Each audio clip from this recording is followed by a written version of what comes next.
Good afternoon. I'm going to call to order this meeting of the Health, Environment, and Community Engagement Committee.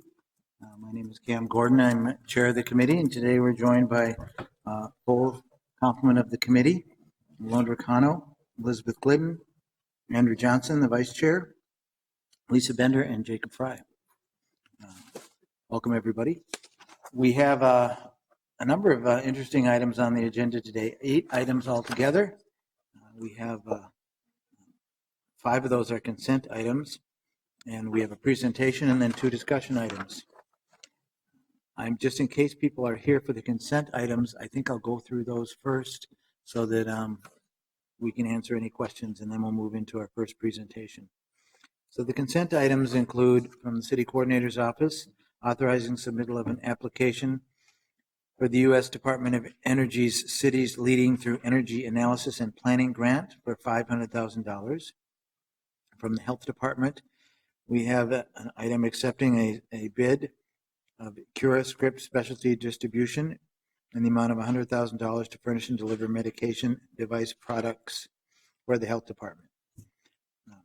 The third consent item, 4th item on our agenda, is accepting a grant from New Venture Fund to achieve Bright Cities status. The next item is authorizing an amendment to a contract we have with EMSL Analytic, Inc. for lead testing services. And then the last consent item is amending a staff direction that we issued directing Finance and Property Services to prepare requests for proposals for community solar garden services to be provided to the city. We wanted them to prepare this and return back in February, and we weren't able to meet that timeline. So now we have a new staff direction where we're going to divide the RFP into 2 stages. First stage is authorizing issuance of an RFP for community solar to be provided to the city that will focus on certain criteria, including potential ownership by the city of Minneapolis of the renewable energy credits. It's the most significant piece of that, I think. And then the second stage, after that is done, we'd get a report back to our committee on the development of another RFP that attempts to incorporate some separate criteria, including potential ownership of a garden that's located within the city of Minneapolis, and also something that would have subscriptions available to Minneapolis residents and businesses who are more moderate or low income. So those are the consent items. Are there any questions on any of those? Councilmember Fry. Thank you, Mr. Chair. 2 questions regarding item number 6. First, is there a reason why we're splitting them into 2 RFPs as opposed to 1? Yes, essentially, having such a complicated RFP seemed to be taking a lot of time for staff to complete, and there was a challenge, and there was even concerns about who would respond. And so we decided this was a staff recommendation, and Mr. Milberg's here if he wants to respond to that too. Decided we break it into 2 RFPs and try 2 different approaches. Would you like further clarification from staff? We can do that too. No, not unless there's anything further to clarify. Okay. Covered it. And then the second question was regarding the energy credits. What would be the alternative to the city than owning the energy credits? Well, typically the way these deals work, and I'm not the expert in this, but the energy credits go to Excel. Yeah, that's what And Excel takes those energy credits, and then they can use them meeting their clean energy requirements from the state. Okay. And then whoever operates the solar garden gets the financial benefit of those from Excel. So if we are to hold the credits, it's not going to save us as much money. But then we would also be forcing Excel to get renewable energy elsewhere. Okay. Right. So it would have a bigger impact on climate change. That's the way I see it anyway. Okay. Any questions on any of the other consent items? Seeing none, then all those in favor, please say aye. Aye. Aye. Any opposed, say no. Those items carry then. And now we're ready to move on with our first presentation. And I'm going to ask Patrick Hanlon to come up. This is I can't remember if this is our 3rd time we've done this, but it's, I think, our 3rd annual presentation of the 2016 Minneapolis Green Business Awards for clean air projects and pollution reduction. Chair Gordon, council members. I was sitting on a flight last night back from a hiking trip in Utah, trying to think of how best to start today's awards. I was thinking of all the people involved with our work. I looked down next to me and my wife was reading In Style magazine, the June edition. There on the page was the introduction to my speech. It was a quote from an interview with Julia Roberts, of all people, bolded and enlarged. Although an unlikely source, it was perfect. I am hoping to be the first person to start an HECE presentation with a Julia Roberts quote. The quote read, "You can never give credit for something to just one person. Singular credit doesn't exist." This is especially true of the Green Business Cost Share program that has been made successful only through amazing partnerships, city leadership, and dedicated business owners. The projects you will hear today don't just happen. They take a group of individuals and organizations, and most of all, committed business leaders bucking the status quo for meaningful change. The Green Business Cost Share program provides matching investment from pollution fees to assist businesses in implementing win-win solutions to environmental issues. The result of these projects are a safer workplace for employees, cleaner air in our neighborhoods, and an entire city becoming good stewards of our shared regional air quality, and last but not least, stronger businesses as they implement innovative change to meet their business needs. The Green Business Award recipients we're recognizing today are not only city leaders, but state and national leaders in innovative problem solving for cleaner, safer, and sustainable business practices. It is my honor to have worked with these businesses in making Minneapolis Green Business Program a model practice through Clean Air Minnesota, a statewide group dedicated to air quality through public-private partnership. And to start off, thank you, Stephanie Zawistowski from the Mayor's Office for your leadership in Clean Air Minnesota on behalf of the city. Before I go into the awards, I would like to recognize the many partners that have made this work possible. First, one of our main partners, Environmental Initiative, who assists us in outreach and helping to find additional funding to make these projects happen. If there's anyone from Environmental Initiative here, I don't believe there is. Okay. Another main partner is the Minnesota Technical Assistance Program through the University of Minnesota, who assist us and the businesses in providing technical assistance and counting every pound of pollution reduction from a project. There are a host of other partners, including the Green Business Cost Share Panel from the Minnesota Chamber of Commerce, Matt Johnson and Tony Koalis, the Center for Earth, Energy, and Democracy, Shalini Gupta and Dr. Martinez, the American Lung Association, John Hunter, Kelly Marsick, the Minnesota Pollution Control Agency, Eric David, with us today, Mark Schneider, and not to mention David Thornton and Commissioner John Linkstein for their leadership statewide. This is Community Planning and Economic Development, Bob Lind and Becky Shaw. We are so grateful for the thought and care each individual and organization takes in making this work possible. And without further ado, the first Green Business Award goes to Smythe Printing. Bill, if you want to, Bill Denzen will come from Smythe Printing to accept the award.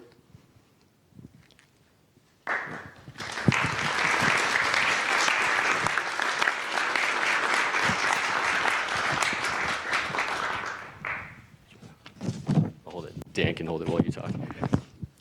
Smythe Printing produces innovative label design and manufacturing in South Minneapolis. Their initiative was the largest voluntary emission reduction, not only in Minneapolis, but statewide. Smythe Printing installed an innovative LED curing technology that reduced the amount of solvent necessary for printing operations in one of their painting lines.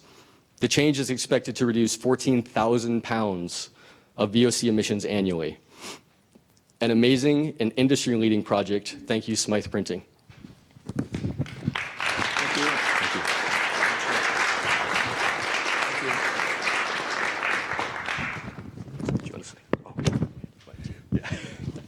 Thanks, Patrick. I just want to clarify one thing. It's a printing line, not a painting line, but often confuse inks and paint. They're very similar. Sincere thanks to the council members, the mayor, in the entire city of Minneapolis, and everyone that Patrick referenced that helped in this project. And a special thanks to Patrick for the many hours and conversations we had just getting this going. And for your work and just getting a company the size of Smythe into the program. I know previously it was geared more towards smaller businesses. So again, a great thanks. And it was an interesting project, as Patrick mentioned. It eliminated about 14,000 pounds of VOCs, which was about 40% of our emissions. And it's just great to know, at Smythe, we have we call it LIFE. It's a label initiative for the environment. It's an industry-wide green initiative that we subscribe to and are intimate and involved and actively engaged in trying to reduce our carbon footprint. And we hadn't really thought about air emissions so much. We had several projects that kind of nipped at that. A lot of it was at energy consumption. So to tackle a project like this that, as Patrick stated, helps make a better environment for our employees, the city, and overall was a great project. And as I mentioned, it's part of a larger green initiative that we have at Smythe to, again, reduce our carbon footprint. And LED, like in a lot of our homes, it's taking over technologies. It requires a lot less energy to use. It creates less heat. There's just a lot of benefits to the technology, and it's one that our ink companies are putting a lot of money into and developing. And it was one that we would ultimately have gotten into, no doubt about it. It's the way the world is going in printing. But with the help of this grant, it really put it to the front of the line and allowed us to get into the technology more quickly. And we're currently developing additional LED inks in addition to the project that this one covered, and converting additional work over. And we're excited. We actually, it is a very significant energy savings. We also piggybacked in an Excel energy rebate, which was substantial. So again, very grateful for all the contributions for the people here. And we'll put that investment to great use going forward in developing additional label technology. So thank you.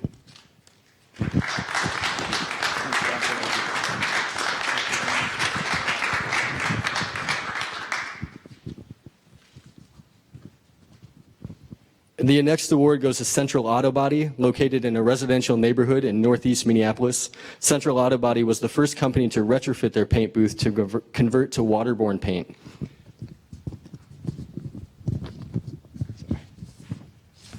The change is a case study for low-cost alternatives when a company has a slightly used but usable paint booth and transitions to waterborne paint.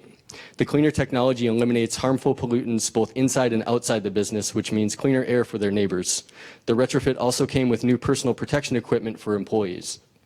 This project eliminates 357 pounds of harmful pollutants directly in a residential neighborhood where Central Auto Body is located.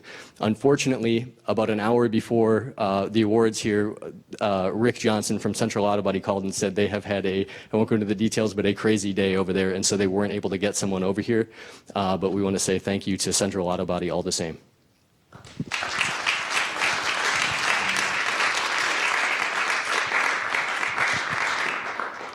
The next award goes to Unison Comfort Technologies. Jay Althoff, if you want to come up and join us up here. Unison Comfort Technologies, headquartered in North Minneapolis, is a heating, ventilating, and air conditioning manufacturer that provides energy-efficient solutions for large commercial buildings such as schools, shopping malls, and data centers. And feel free to correct me if I say anything wrong here, okay? Unison Comfort Technologies took advantage of the City of Minneapolis business cost share, green business cost share program, as well as the Grow North initiative to change out an existing paint booth that was too small to hold large pieces of custom HVAC equipment. The new booth allows for a completely enclosed work environment in which to paint HVAC units and has updated personal protection equipment for employees. This project eliminates 3,340 pounds of harmful chemical pollutants and 518 pounds of fine particulate pollution in North Minneapolis. Thank you to Unison Comfort Technologies for your commitment to cleaner technologies and the energy savings you provide the world by the very energy efficient products that you produce. Thank you. Thank you.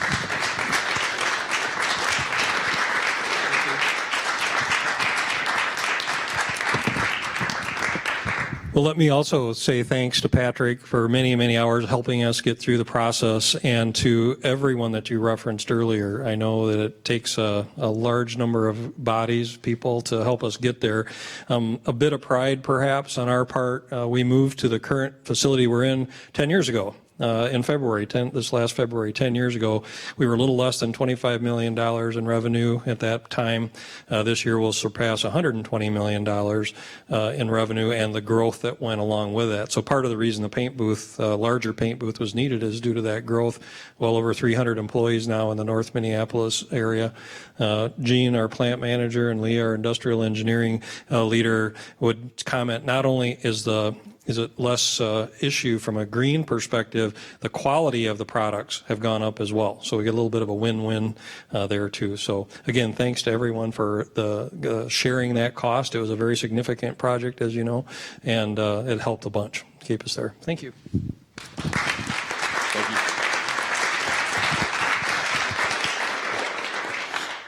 So in closing, it's humbling to work with these businesses and so many great partners to make our city a healthier place to live. It's an innovative and effective approach to environmental health, and people are starting to notice. Since its start in 2013, the Green Business Program has received the following recognitions. In 2013, What Works in Minnesota, Minnesota Healthy Communities, Humphrey School of Public Affairs Local Government Innovation Award, the Minnesota Department of Health's Community Health Leadership Award, and just this year, a national model for public health practices by the National Association of County and City Health Officials. Chair Gordon, I would like to thank you and this committee for supporting and making all of this work possible, for supporting the green businesses in your wards, through the budget support, through the ordinance changes such as our recent pollution control restructure, the PERC restrictions, the commitment to air quality study and identifying areas to target with this program, and taking the time today to recognize our business leaders and partners. I would like to thank Director Dan Huff for his consistent advocacy of the program. I would like to thank Commissioner Musicant for her leadership in creating a culture of trust and encouraging innovation. I would like to thank Mayor Betsy Hodges for her leadership in expanding this concept of on-the-ground partnerships with local businesses. Thank you to Jim Doughton for helping getting this program off the ground in the beginning, and the rest of the environmental services team. This is a model that works, and I'm proud to be serving all of you, both in front of me and behind me and watching, and carrying it out. In 2015, the businesses you have heard today have reduced 18,315 pounds of pollution.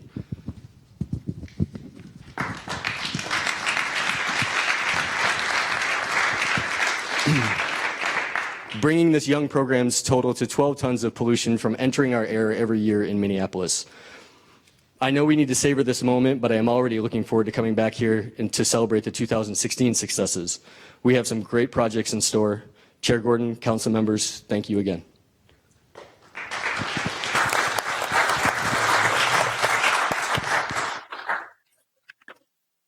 Thank you very much. Appreciate the presentation and all the businesses who partnered with us. It's very significant, this work. It's one of the fun things that we get to do. And I really appreciate the department. I understand this was kind of your idea and something that you've been nurturing along too, Mr. Hanlon. So we really appreciate you taking the initiative and helping this grow and be successful. Really makes a big difference.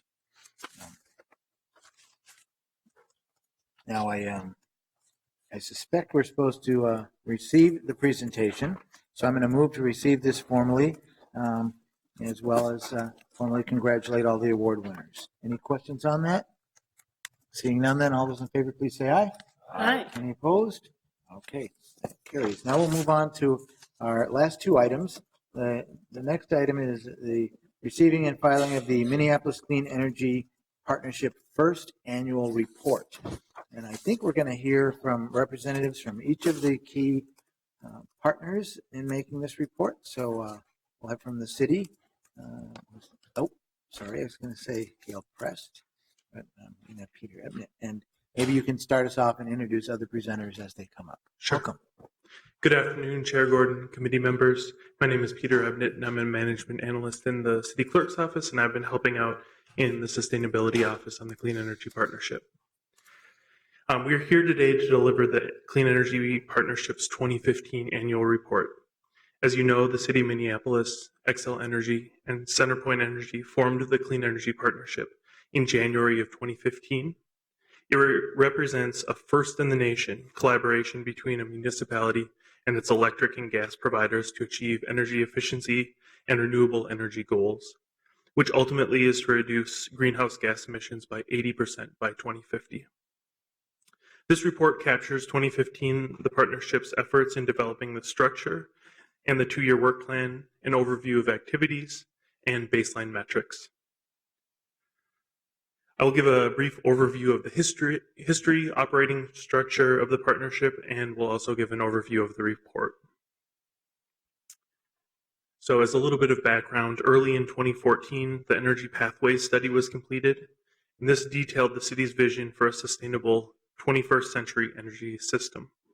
In October of 2014, based on that study, Council directed staff to work with utilities to implement the Clean Energy Partnership to help the city reach its climate action plan and energy vision for 2040 goals.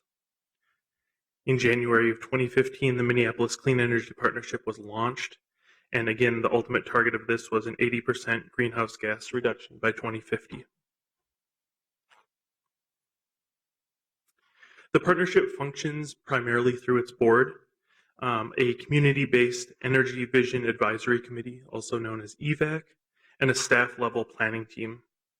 This multi-directional relationship connects the community, the city, and its utilities with the policymakers and business executives. The partnership meets on a quarterly basis, and its work is outlined in a 2-year annual report. The Energy Vision Advisory Committee provides feedback on the work plan and also the metrics and work of the board.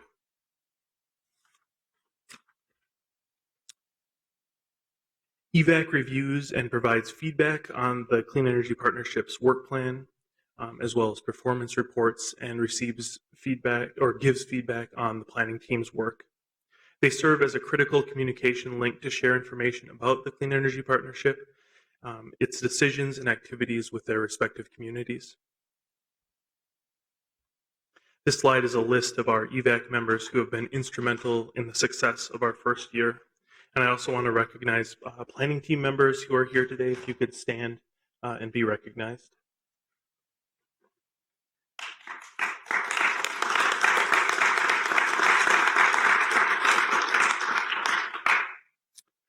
As with any new organization, much of the first year is focused on establishing the structure, work plan, metrics, coordinating communication, and learning to leverage the unique resources available to each one of the entities.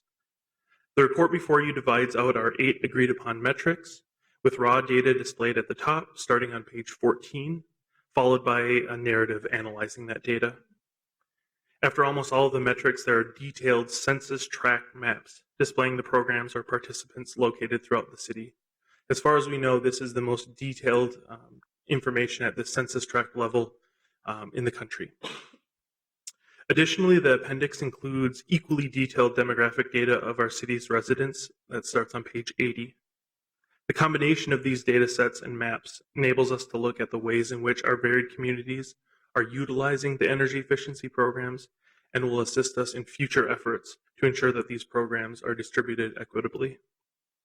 There is much work to come to fully digest and analyze the data, but having compiled this first year's report and doing so over the coming years will help us to better understand the complex interplay between these different programs and communities that they serve.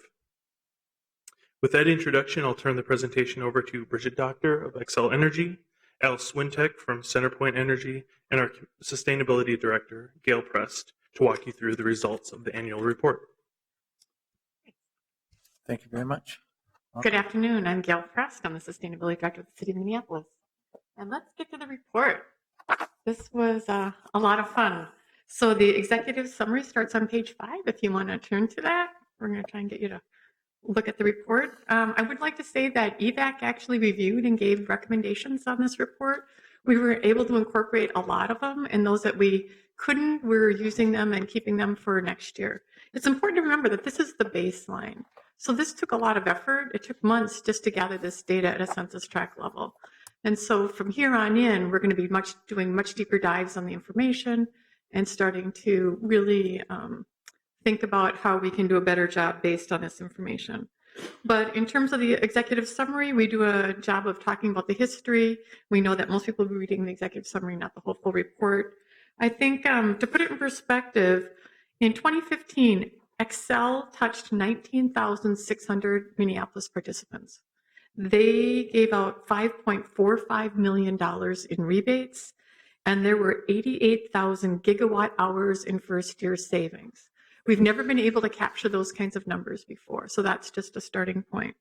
But some of the things we do want to highlight, in addition to the structure that Peter was talking about and work plans and metrics and how we all work together, there were some great things that we learned. One was that in 2015, Excel and CenterPoint actually spent more than $1 million combined to help low-income residents improve the energy efficiency of their programs. And this was leveraged with nearly an additional $1 million in federal support for residential weatherization programs. The city of Minneapolis bought down Home Energy Squad. You approved a short-term program at the end of last year, so we bought down 150 Home Energy Squad, which is this great program where you go in and you get CFLs and aerators and an energy audit and financing programs. It's a real simple tool for people to use. 150 income qualified residents use that program. 31 0% financing loans. We'll talk a little bit more about those numbers. Solar, look at this. Listen to this one. There was a 40% increase in solar installations in 2015 over 2014.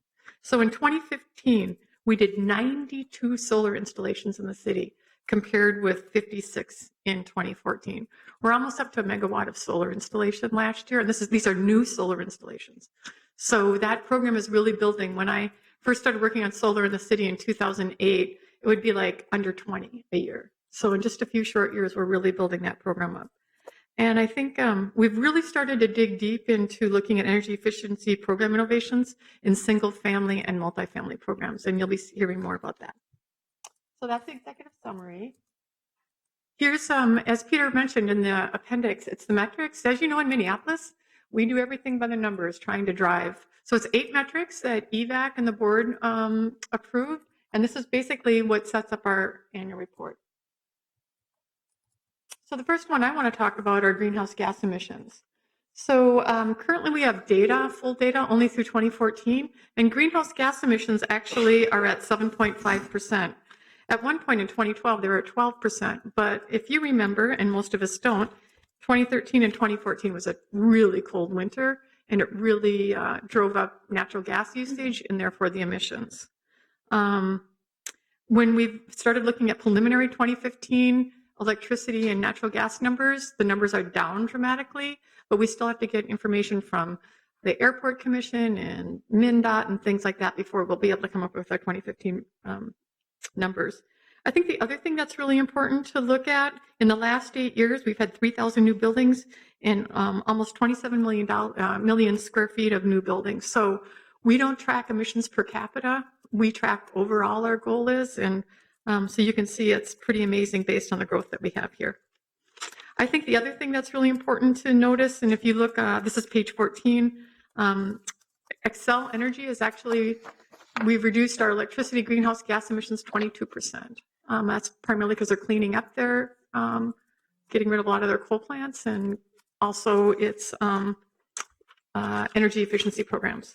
Can you just remind us, we've reduced them, that percent from 2006 baseline? Yep, 2006. Just make sure. Thank you. Thank you very much. I want to quickly talk about the commercial building energy use. And if you remember back in April, I brought our energy benchmarking program to HECE and we gave that annual report. So that's where we actually benchmarked 429 buildings of our largest buildings. Buildings over 25,000 square feet if you're a public entity and over 50,000 square feet if you're a private sector. We know in a short period of time, we've been able to show 7% decline in energy use based on people starting to track and taking advantage of rebates and things like that. This is 50% of our commercial building space, and it's 70% of our greenhouse gas emissions, so it's really important. I think the other thing we started this last year was the Minneapolis Building Challenge, where buildings are challenged to reduce their energy usage 15% by 2020. And so far, we have 15 buildings that have signed up, and we need to do a better job of promoting that program. We think it's a great program. We have such great programs, but we've got to put some more kind of oomph into that one, and we look forward to doing that. I think that overall, the energy the disclosure program is expanding nationally and regionally. Chicago's doing it now, and Denver's starting, and I think you're seeing this as a best management practice. I think what we're really trying to do is not just benchmark using a national platform on how energy and water is used, but also to drive energy efficiency, to have those building operators actually look at their data and to say, hey, so-and-so is doing a better job than I am. So let me call up Excel or Centerpoint and let's take advantage of some of the rebates they have. So with that, we'd like to talk about the Commercial Energy Efficiency Program. Good morning. I'm Bridget Doctor with Xcel Energy. Hi. Hi. So on pages 18 and 19 of the report are the maps, and behind each narrative section are maps that accompany the narrative. On the commercial sector, you'll notice Xcel and Centerpoint, we tried to combine those to give you a good combined picture. Centerpoint Energy, between 2014 and 2015, we have a little bit of a slightly different picture here.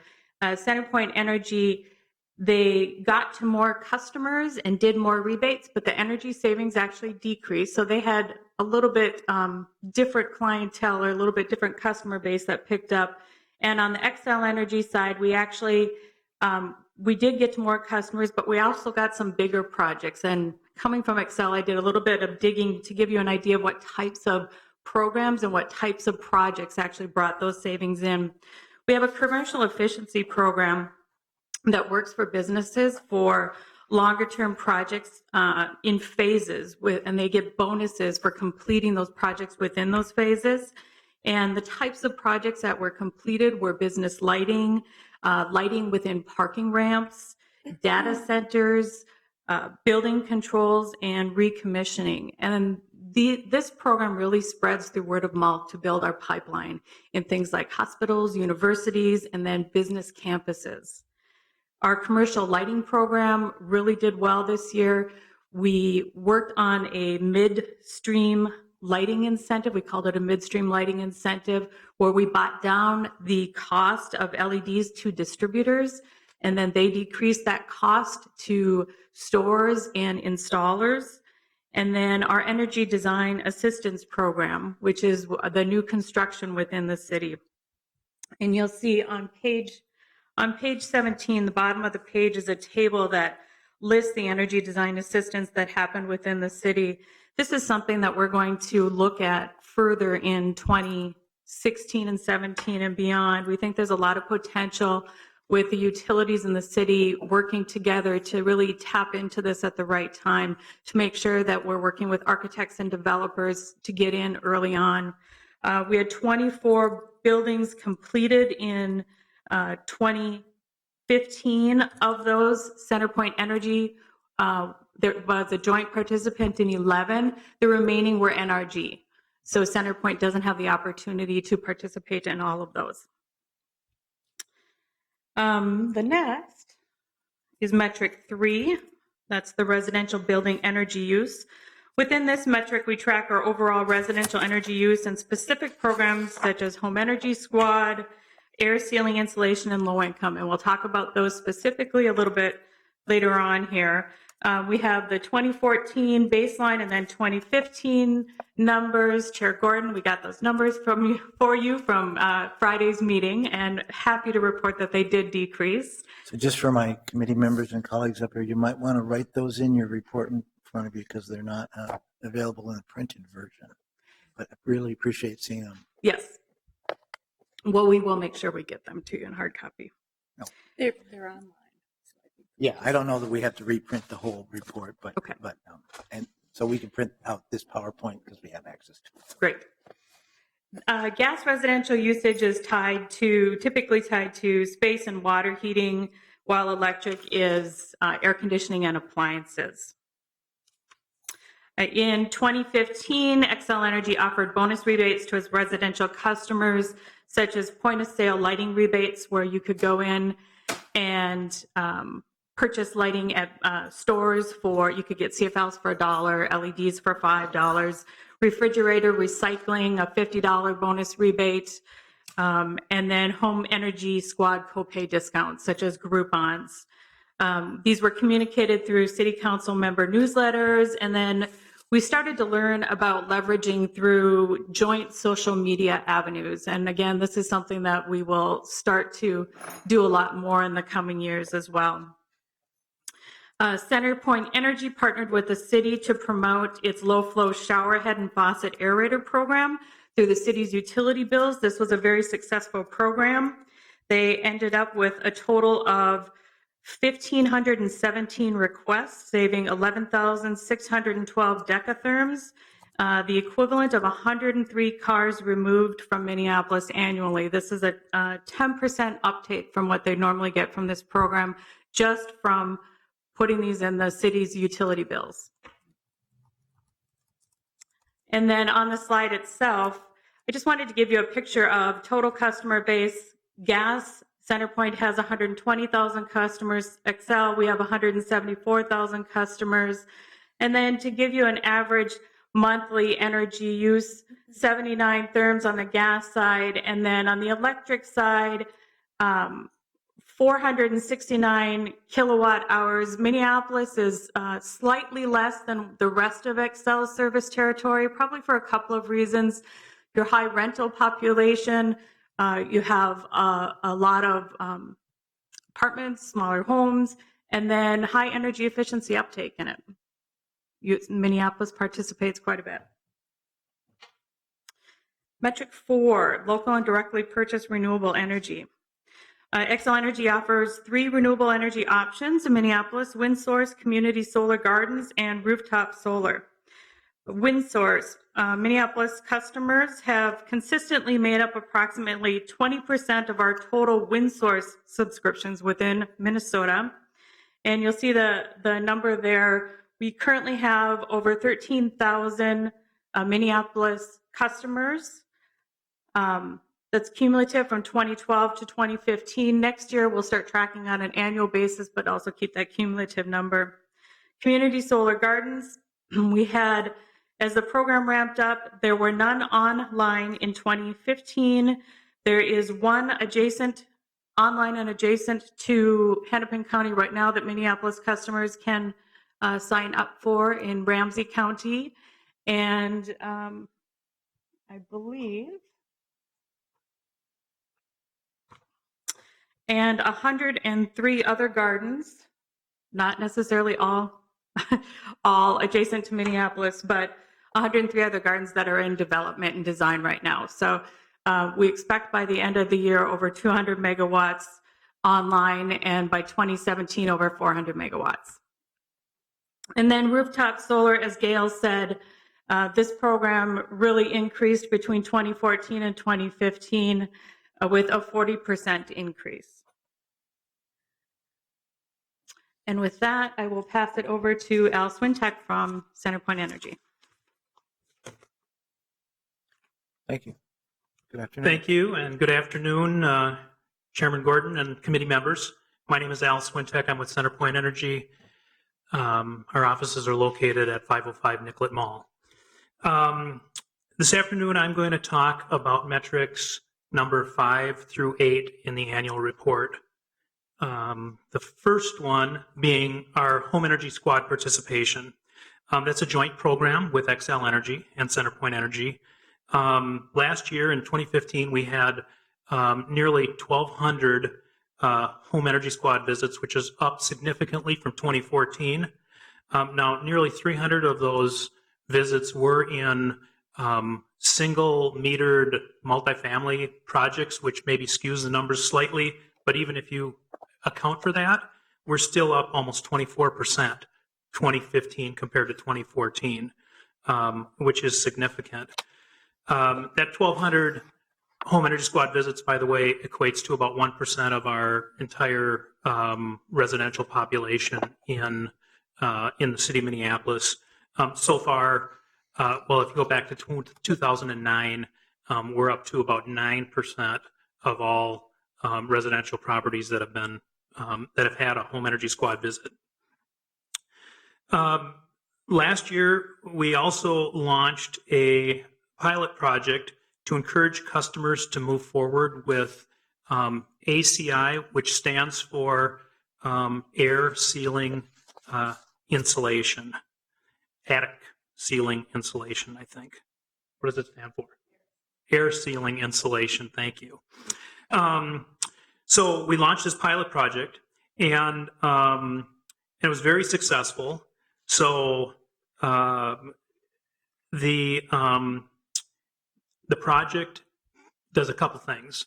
It first of all, the project, excuse me here. So the air sealing and insulation project provides free, the city bought down home energy squad visits. There were 150 visits that were done for low-income residents. And the air sealing pilot project bought down,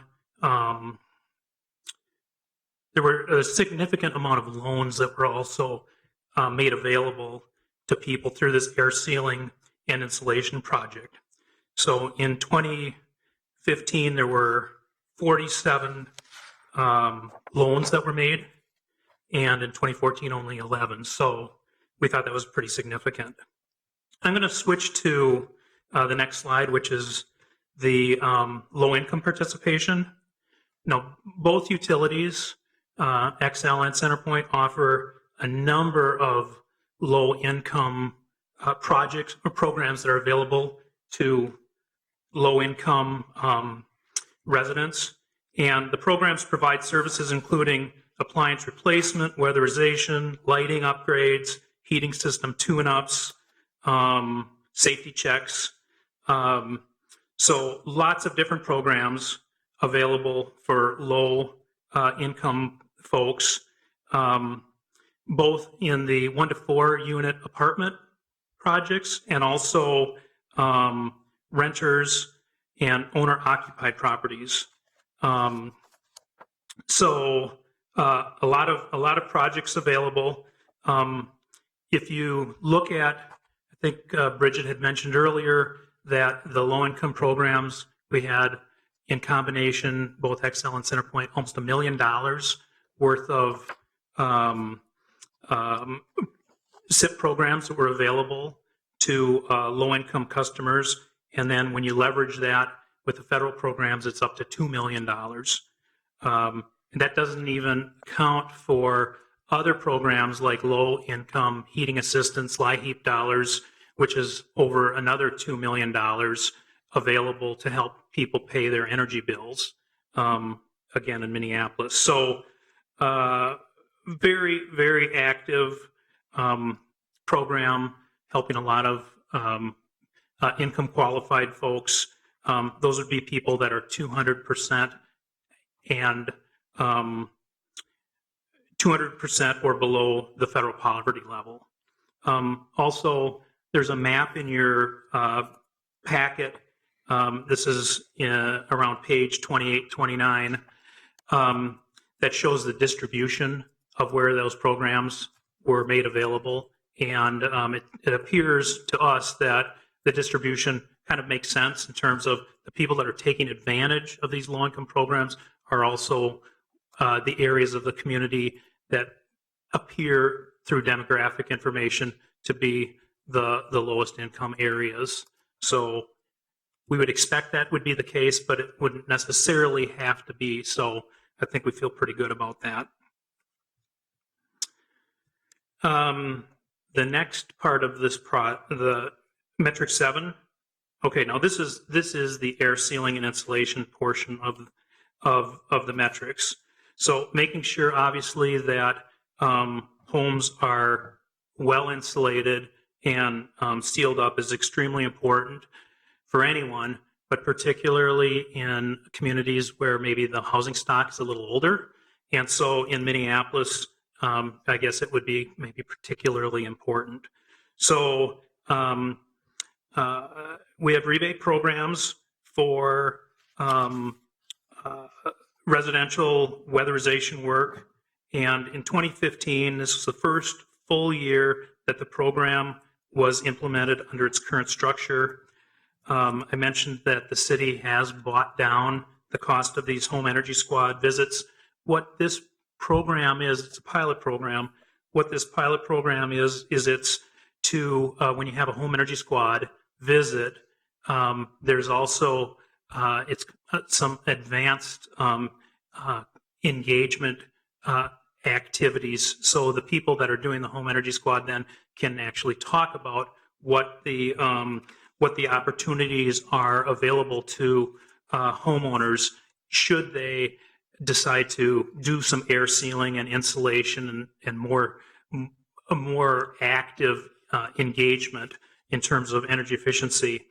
So what we discovered as part of this pilot is that we had almost a 13% increase in terms of percentage points. So in other words, almost 13% of the people that had home energy squads visits sort of took advantage of doing some enhanced engagement, and that is up significantly from what it might otherwise be.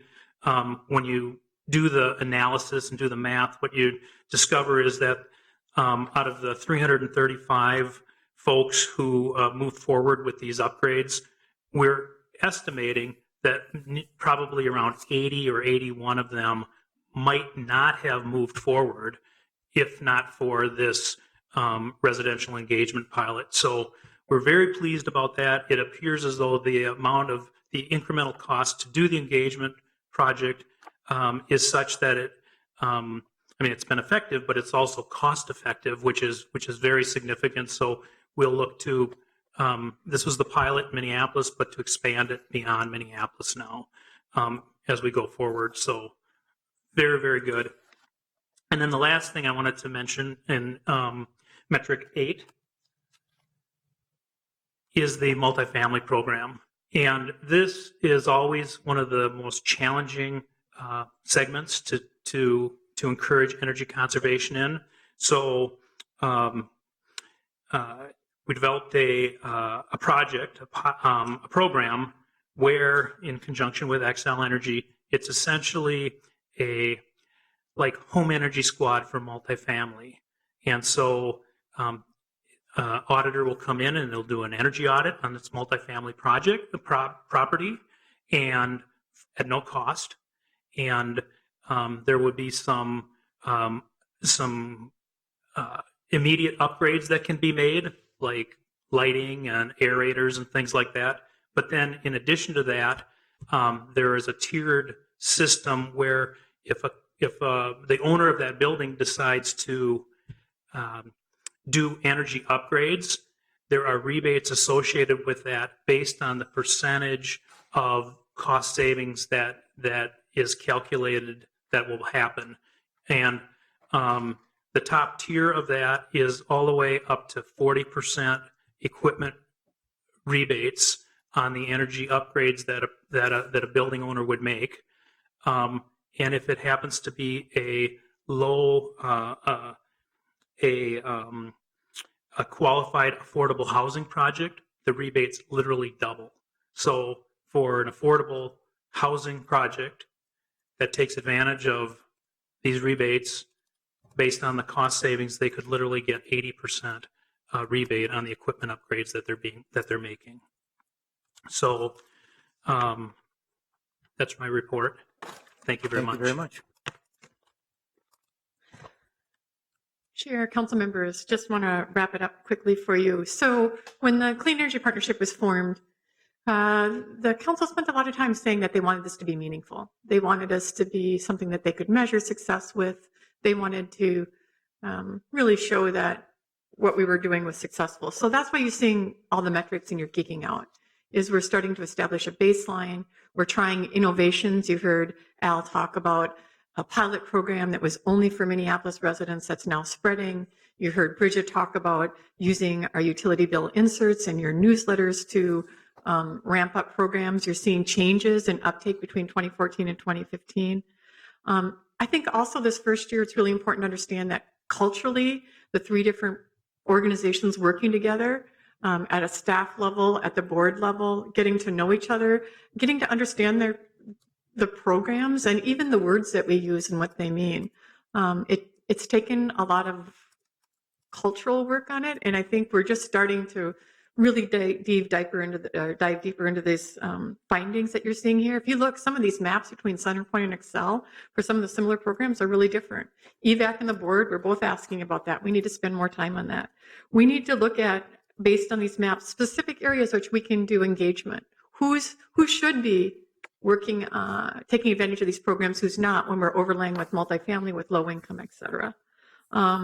I think we're going to be looking at this in a context. So we've got all this rebate dollars and energy saving dollars for you, but how does that compare nationally? How does that compare with what percentage of Minneapolis customers of Centerpoint or Excel's Minnesota territory? We need to do a little bit more deeper dives on that.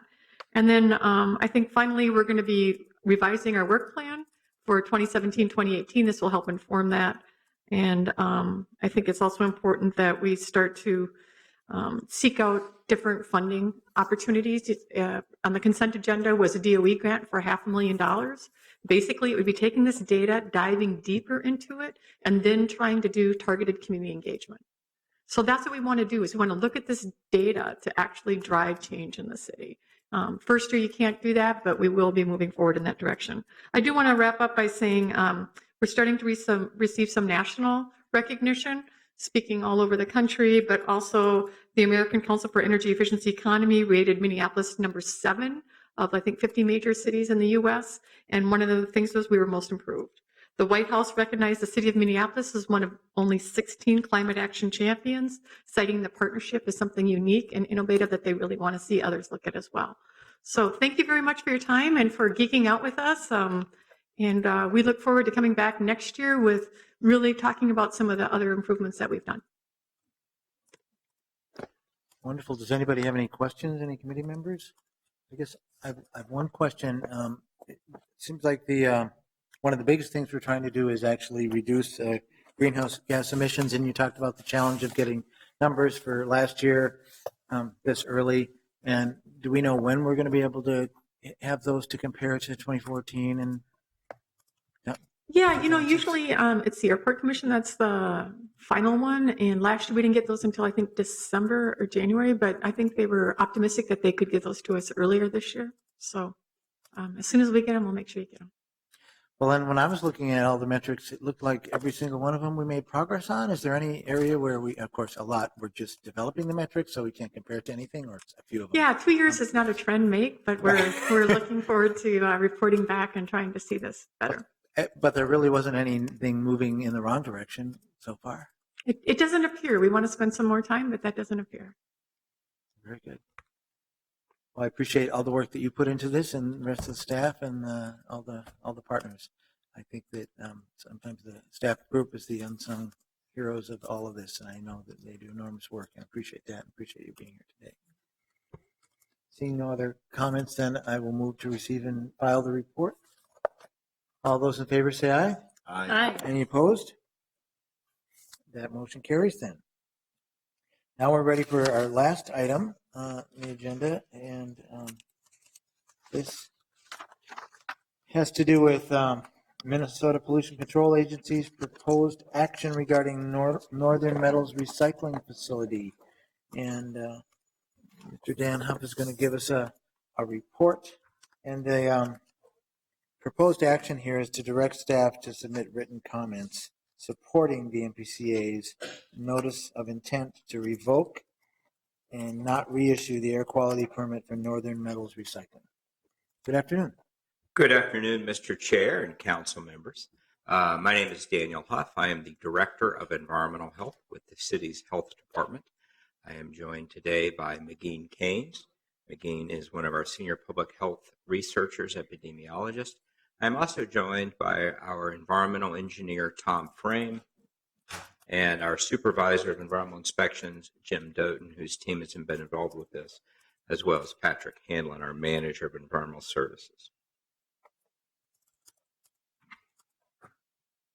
I'm going to go, forgive me for going through a brief overview of the history, but I believe it's important in this case.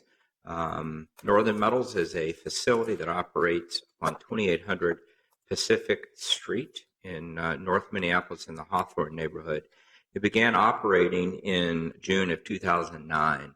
As part of its operations and its permit, the PCA requested that it have stack testing done, and that stack testing was done in December of 2009. At that point, the Pollution Control Agency, so the MPCA is the Minnesota Pollution Control Agency, began to work with Northern Metals because there were exceedances from the stack testing, both in mercury and particulate matter. And as a result, there was a stipulation agreement where Northern Metals paid $15,000 of the civil penalty and agreed to submit for a revised permit. As part of that revised permit process, the Pollution Control Agency released an environmental assessment worksheet, which is standard process for this type of permit. And the city then presented comments to the PCA on that EAW.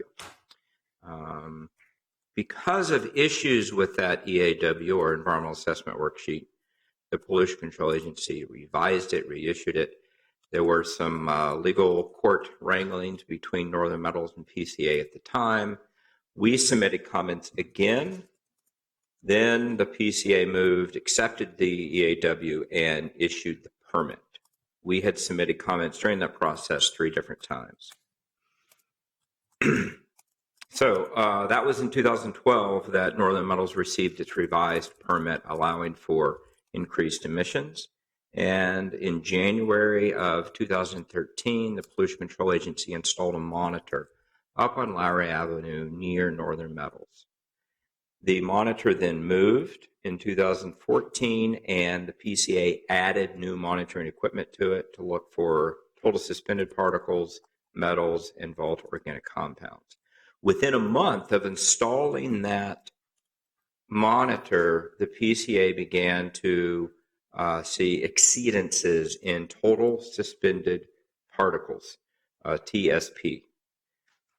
Those exceedances were for 2014 and then continued into 2015 and 2016. As a result of that, they installed another monitor on Pacific Street. So we have one just on the north of Northern Metals, one on just to the south of Northern Metals, and that also indicated exceedances for the total suspended particles standard, air quality standard. This gives you an idea of the area. This road here is Lowry, and let's see, there's Pacific right there. So we have a monitor here, and we have a monitor here, and this is Northern Metals property in northeast or North Minneapolis in the Hawthorne neighborhood. So in 2016, the Pollution Control Agency released analysis that showed not only do we have total suspended particles, but we also have heavy metals that were at levels of concern with both chromium, cobalt, nickel, and of particular concern for us, lead. At the time of those lead measurements, that monitor had the highest levels of lead detected, air lead emissions in the entire state. And they were 80% of the federal standard. So in May of 2016, MPCA gives notice of intent to revoke the air quality permit without reissuance. That is based upon the PCA's statement in their release. The reason that they are proposing to revoke the permit is that Northern Metals is causing or contributing to exceedances of the air quality standard. That the PCA also states that the Northern Metals failed to disclose or calculate emissions for all operations and equipment. The PCA states that Northern Metals made substantial changes in 2014, but did not obtain an amendment to this permit. and Northern Metal, or PCA states that Northern Metals failed to provide complete information about its emissions. So those are the statements that are being put forward by the PCA and their public notice to revoke the permit without reissuance. I am going to turn it over now to my colleague, McGean Keynes, to talk about just some of the environmental health data that we have for that area related to both lead and asthma.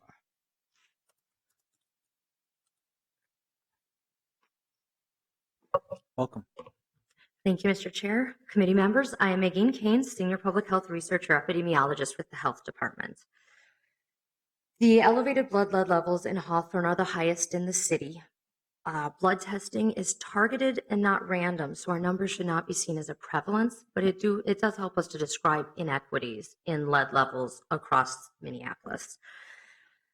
Childhood lead poisoning is a preventable health problem, but once the child has ingested the neurotoxin, there are some pretty profound consequences. These can include things ranging from nervous system and kidney problems to delinquency, lower academic achievement, language behavioral problems, decreased muscle and bone growth, and hearing damage.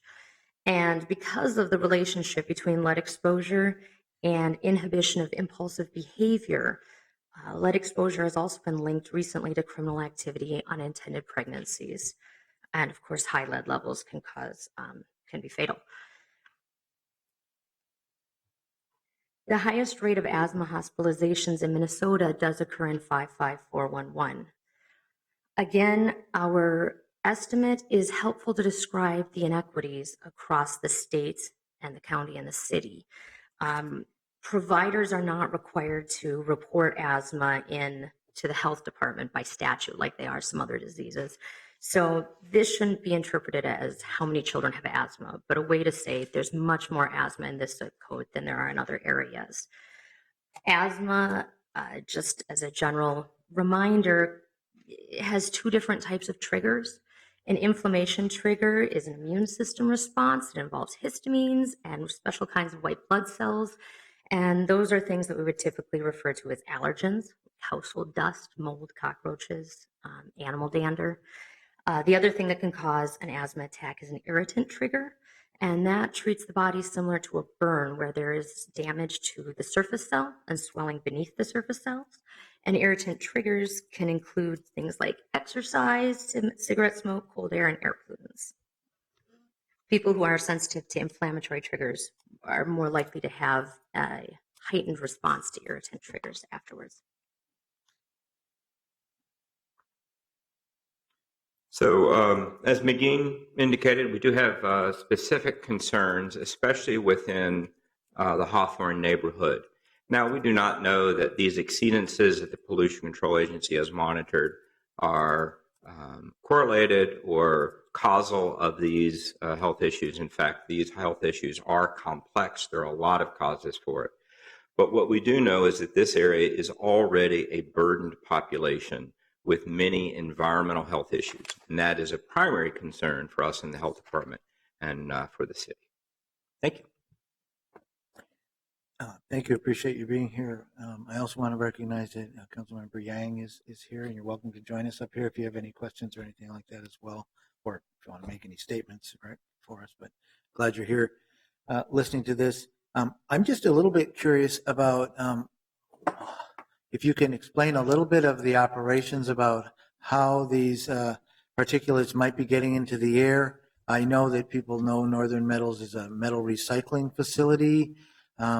But doesn't seem like all the metal recycling facilities have the same kind of air quality issues associated with it. Is there something unique about their operations that might explain this? Well, Mr. Chair, happy to talk just in brief about the operations. And I do just want to state that the PCA has stated that they believe that the Northern Metals is causing or is contributing to these emissions. What I can do is just talk about the operations at the facility. The facility is a metal recycler.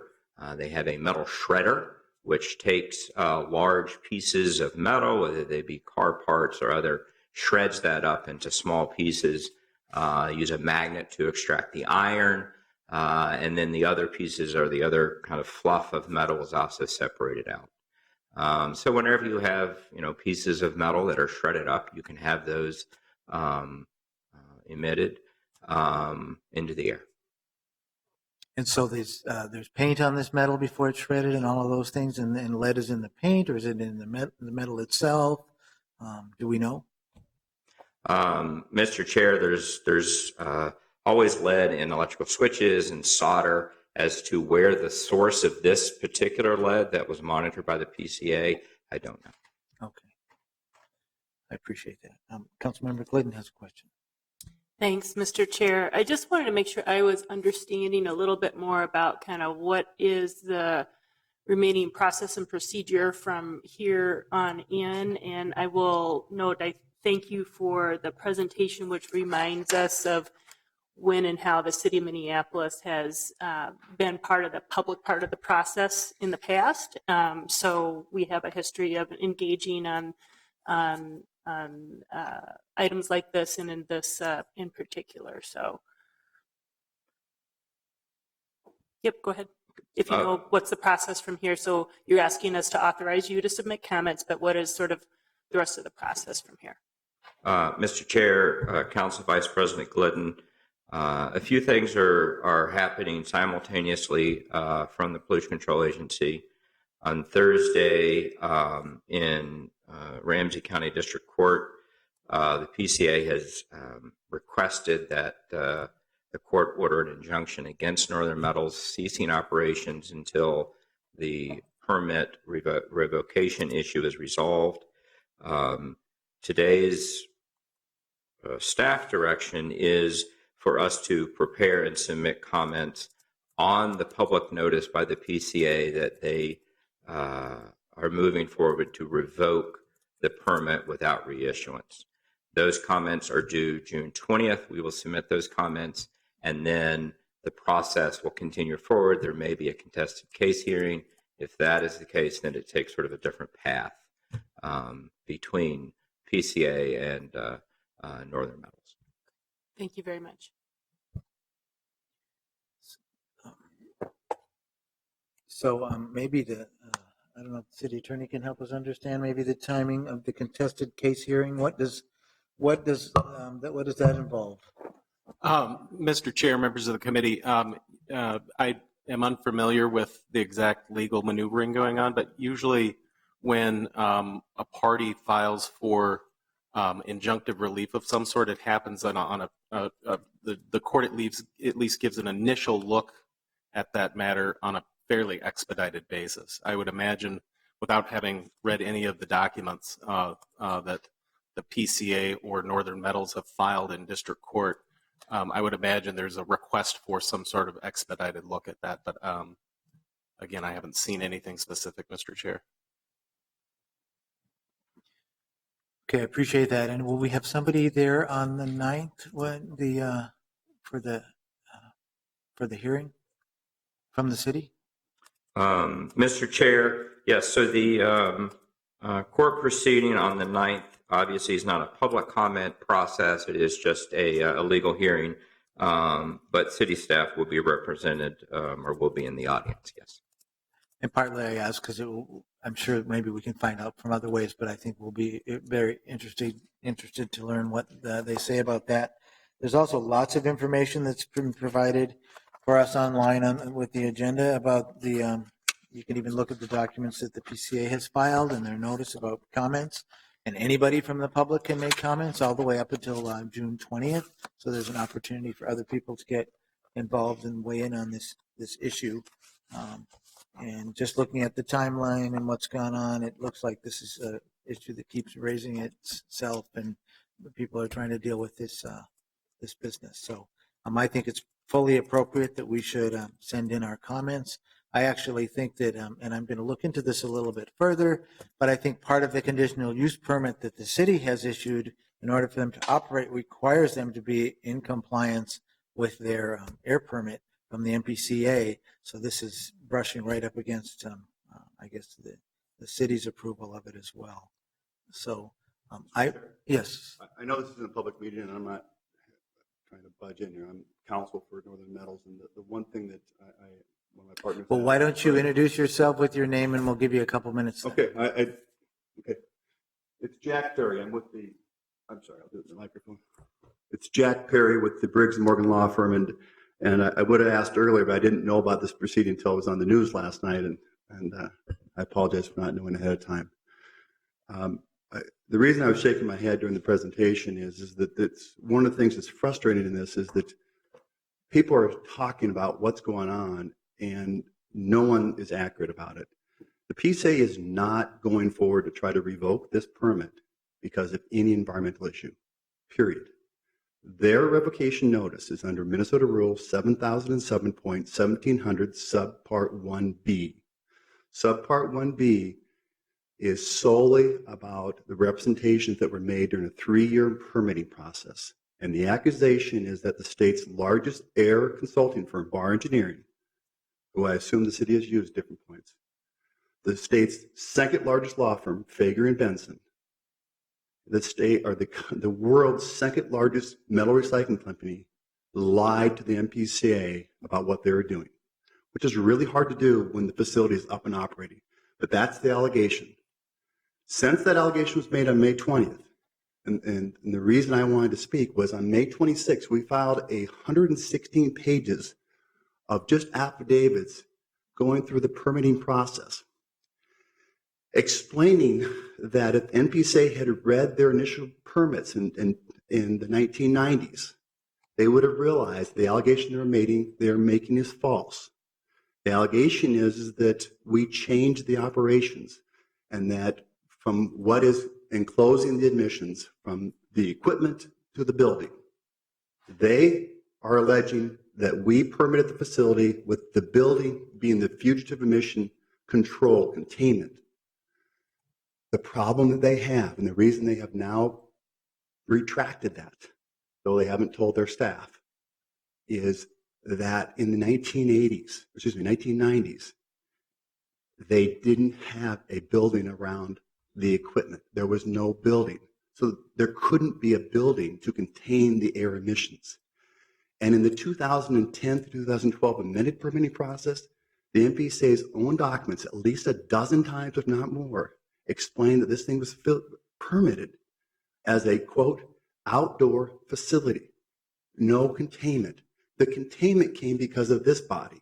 This body said, we want a building around here, not for fugitive emissions total enclosure, which is a very technical air emissions issue, but for aesthetics, noise, and for in case there's any sparks or any explosions. We said, fine.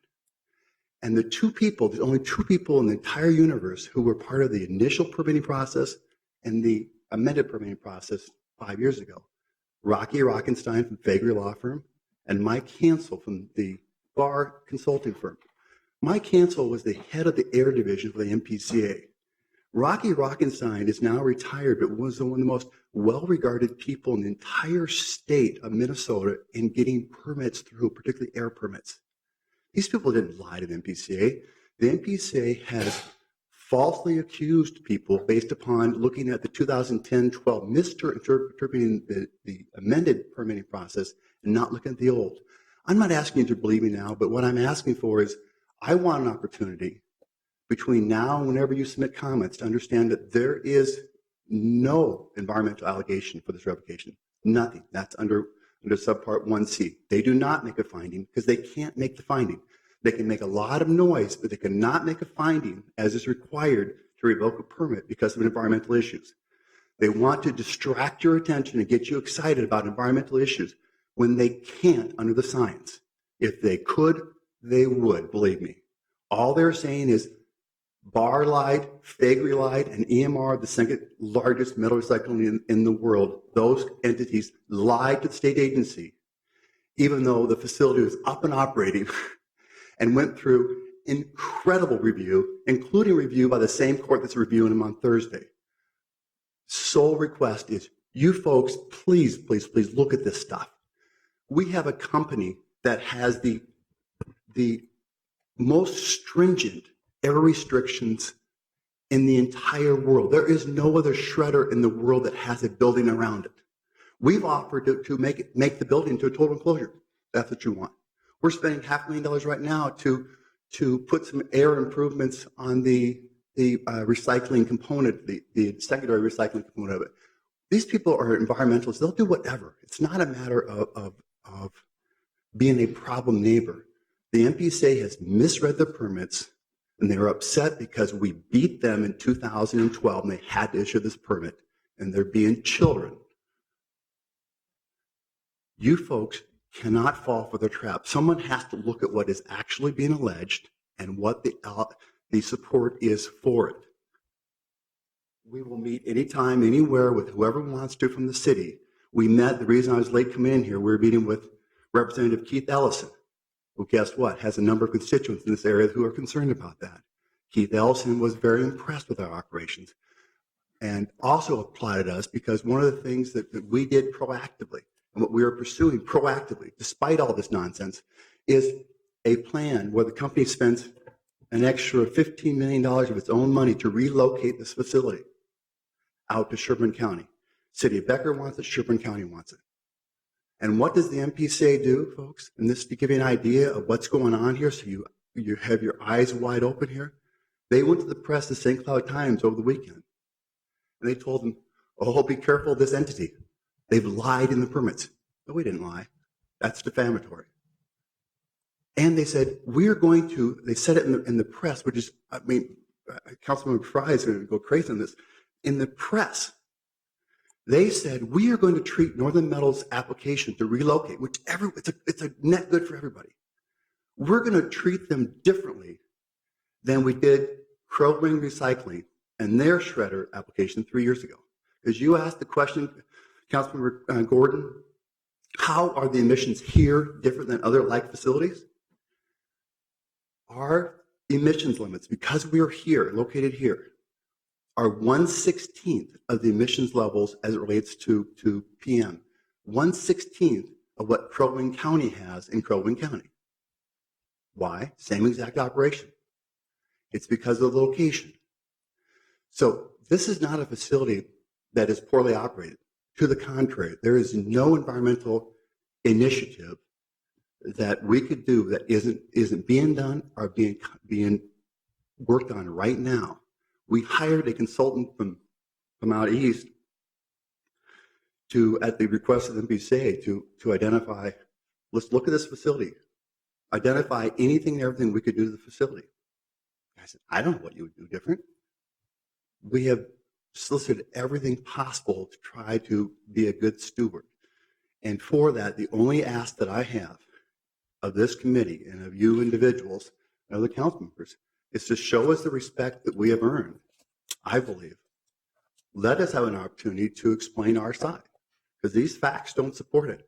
These people are well-intended, but that's not what's going on in this case. Thank you. Thank you. Appreciate you being here, and that you have had an opportunity to present your side to the committee here. So I'm glad that we afforded you that. Everybody can, the committee members and others can certainly read what the PCA has submitted in their notice, and that's probably enough for us to go on at this point. But I would like to move the staff direction to direct staff to draft and submit written comments in support of the Minnesota Pollution Control Agency's notice of intent to revoke without reissuance the air quality permit for Northern Metals Recycling. Is there any discussion on that motion? Councilmember Fry. Thank you, Mr. Chair. Mr. Huff, I just had one question regarding the technicalities of what we are issuing our comments on as to whether it's letter number B or letter number C. Mr. Chair, Councilmember Fry. I'm sorry, I'm not following you. Okay, so there was, as explained earlier, there's sort of two different sections to the statute. There's one dealing with the initial issuance of the permit and then deviating from those promises and standards and thus lying. And then the other piece is just the overpollution of the area. So which section are we commenting on? because just I want to make sure whatever we say actually pertains to the case. Mr. Chair, Councilmember Fry, the comments that we will be presenting will include the city's concerns for environmental health impacts, and we'll be requesting that the PCA fully enforce the air quality permit that it has administered. We do not have jurisdiction over the air quality permit. Therefore, our comments will be on the city's perspective, not necessarily on what the PCA will be moving forward on which particular portion of the statute it will be. That is more up for the PCA to decide which part of the statute it is using its enforcement authority. We are merely submitting our comments based upon our concern for the residents of Minneapolis, and that the PCA fully administer and duly administer its air quality permit authority. Okay. Okay. And I think it does articulate that in the notice that they give that's linked on the website too, so you can see. We have it. So we can access that too. So I see no other comments or questions on, Councilmember. Okay. So on the staff direction, all those in favor, please say aye. Aye. Any opposed? That carries. I'd also like to, at the request of staff, and because this does have to do with the MPCA and with the consent of the committee chair, refer this to the IGR committee so they can review it this same cycle too. Any comment on that? I'm sorry, what was that? Refer it to the Intergovernmental Relations Committee. Yep. All those in favor say aye. Aye. Any opposed?